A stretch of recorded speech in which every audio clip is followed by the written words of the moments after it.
안녕하세요. 웅덩이 매매법 레버리지 ETF 장기 투자자 디벨론몽입니다. 오늘도 계좌 먼저 공개하고 시작합니다. 국내 계좌가 다시 양전되었습니다. 나스닥 2배 레버리지가 현재 5.5%로 올라왔고 S&P 500이 평단가에 위치해 있는 상황입니다. 그리고 미국 직투 계좌 역시 계속 평단가를 낮추다 보니 여전히 고점 대비 반토막인 상황에 제 계좌는 마이너스 22%입니다. 특히 SS와 USD는 조금만 더 상승하면 양전이며 가장 비중이 큰 QLD 줍줍에 집중하고 있습니다. 평단가를 $50 초반까지 낮추는 게 제 목표입니다. 오늘 웅덩이 매매법 4일차 분할 매수까지 하면 QLD 평단가를 $57대까지 낮추게 됩니다. 먼저 웅덩이 매매법 매수 현황부터 공유드리면 나스닥 2배 레버리지 QLD는 61선 매수 타이밍 3일차까지 매수 완료했습니다. 오늘과 내일까지 줍줍하면 됩니다. S&P 500 2배 레버리지 SSO는 121선 매수 타이밍 4일차까지 매수 완료했습니다. 오늘까지 줍줍하면 됩니다. 반도체 2배 레버리지 USD는 여전히 관망 중이었는데요.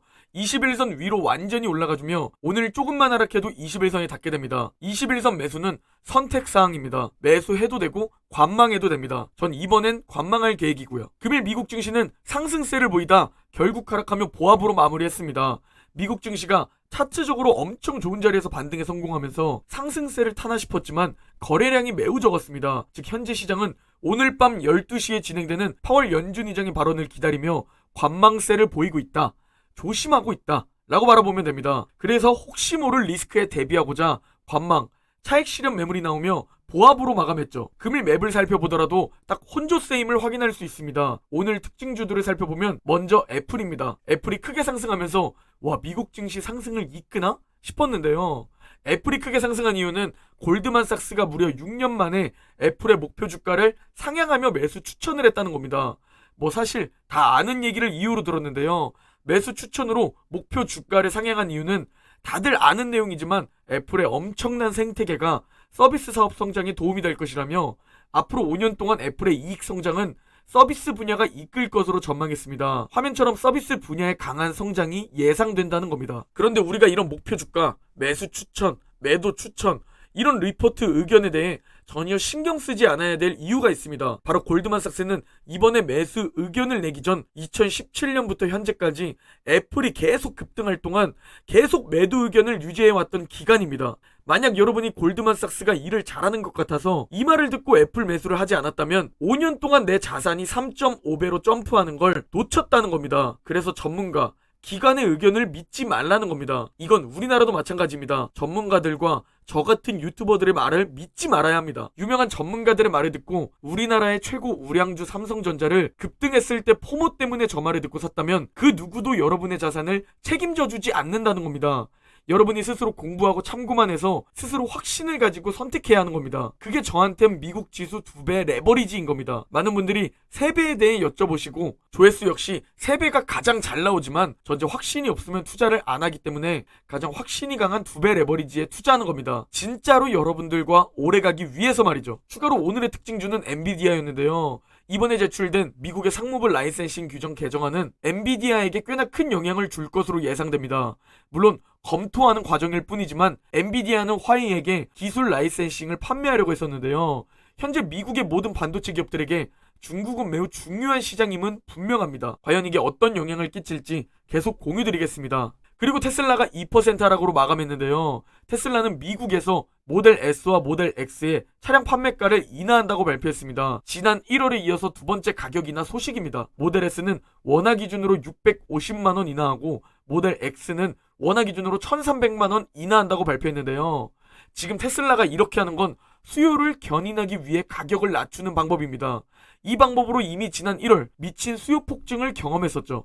테슬라가 계속 수요에 집중하는 이유는 자신들만의 생태계를 확보하기 위함일까요? 그리고 오늘도 미국 국채금리의 급등은 없었습니다. 이 부분이 현재 매우 중요한 부분인데요. 오늘 파월의 발언을 듣고 국채금리가 어떻게 움직이는지 매우 유심히 살펴봐야 합니다. 그리고 환율 역시 마찬가지입니다. 저 환율이 1250원 위로 올라가자 다시 국내 상장된 환해지에 투자한다고 말씀드렸습니다. 그리고 1320원까지 올라갔던 환율은 다시 내려오기 시작했는데요. 단기적으로는 물론 더 상승할 수 있지만 결국 안정화되는 시기가 오게 될 겁니다. 자, 오늘 사실 다른 거 필요 없습니다. 이거 하나만 바라보고 기도하면 됩니다. 바로 오늘 밤 12시에 파월 의장이 등판합니다. 어제 시장은 이 발언을 보고 매도를 선택하기 위해 거래량도 없었고 상승폭을 반납했었습니다.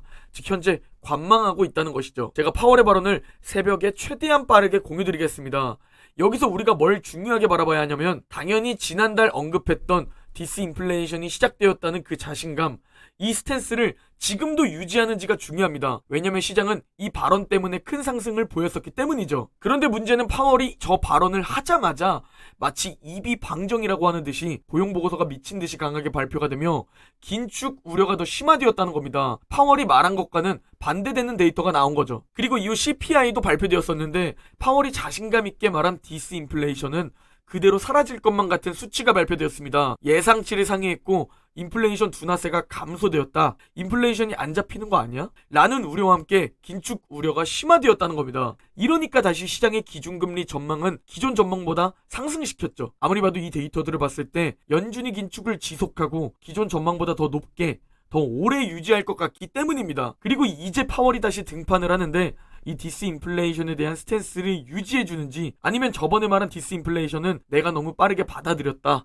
나의 실수다 라고 언급할지 이 파월의 스탠스가 매우 중요해졌습니다. 증시가 지금 이 구간에서 박스권을 보이며 생각보다는 잘 버티고 계속 상승을 원하고 있는 만큼 파월이 인플레이션을 잡기 위해 다시 한번 이 심리를 무너뜨릴지 아니면 자신의 신뢰를 위해 디스인플레이션에 대한 스탠스를 유지해줄지 그 부분을 우리가 지켜봐야 합니다. 그리고 월가의 약세론자 마이크 윌슨은 미국 증시가 추가적으로 상승할 수 있다고 발언했습니다. 제가 지난주부터 강조드린 200일선과 하락 추세선 저항과 지지, 이 부분이 차트적으로 엄청 중요하고 여기서 지지해줬다는 건 진짜 좋은 상승 시그널이라고 말씀드렸었는데요. 마이크 윌슨 역시 여기서의 반등을 보고 추가적인 상승이 있을 수 있다 라고 말했습니다. 약세론자도 추가 상승을 말할 만큼 정말 중요한 위치에서 반등이 나온 것이죠. 그러나 마이크 윌슨은 여전히 베어마켓 랠리로 보고 있긴 합니다. 왜냐면 약세론자 마이크 윌슨은 기업 마진이 악화되면 증시는 다시 이걸 반영을 다 안 했기 때문에 하락할 수 있다고 말하는 전문가입니다. 그러나 강세론자는 다릅니다. 제레미 시걸 교수는 이렇게 말합니다. 기업 마진 악화? 그건 이미 기업들이 그 리스크를 의식해서 이미 나쁘게 가이던스를 다 내놨다는 입장입니다. 즉 기업 마진이 악화될 것을 우려해 기업들이 이미 가이던스에 다 반영해서 나쁘게 내놨다. 즉 현재 발표한 가이던스들은 기업 마진 악화를 반영한 가이던스이기 때문에 어닝은 예상치에 부합하거나 상회할 것이라고 말하는 겁니다. 현 상황을 보고 전문가들, 개인 투자자들 역시 바라보는 시각이 모두 다릅니다.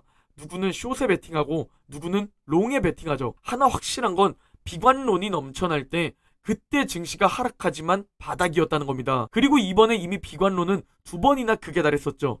현재까진 그리고 거기가 바닥이었습니다. 그러나 강세장을 확인해보면 낙관론이 넘쳐날 때 강세장은 길게 진행됩니다. 하지만 지금은 낙관론으로 올라가려다가 다시 비관론이 많아지고 있는 상황이죠.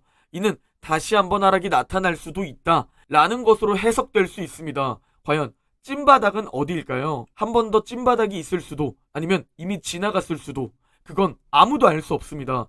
다만 확실한 건 지금은 장기적으로 기회라는 겁니다. 진정한 장기 투자자에게는 말이죠. 만약 여러분이 장기 투자자인 척하는 투자자라면 기회가 아닌 위기로 느껴질 겁니다. 왜냐면 1년 뒤에 이 돈을 빼야 하거나 스스로 공부도 없이 확신도 없이 그냥 사라는 얘기를 듣고 샀기 때문이죠. 그러나 5년 뒤에 미국 증시가 지금보다 낮게 위치해 있을까요? 10년 뒤에 미국 증시가 전고점 회복 못할 거라 생각하시나요? 진정한 장기 투자자는 지금 평단가를 낮추기 위해 조금이라도 더 줍줍하고 있습니다. 현금 비중이 너무 부족하다면 계좌가 양전되고 늘리면 됩니다. 계좌가 마이너스라면 고통을 인내하는 시간을 가지면서 용기를 가지고 평단가를 낮추어야 합니다. 계좌가 양전될 때까지 말이죠. 오즐 웅줍이 투자 원칙이 된 우리 웅줍러 투자자들은 지금 줍줍할 수 있어서 좋을 겁니다.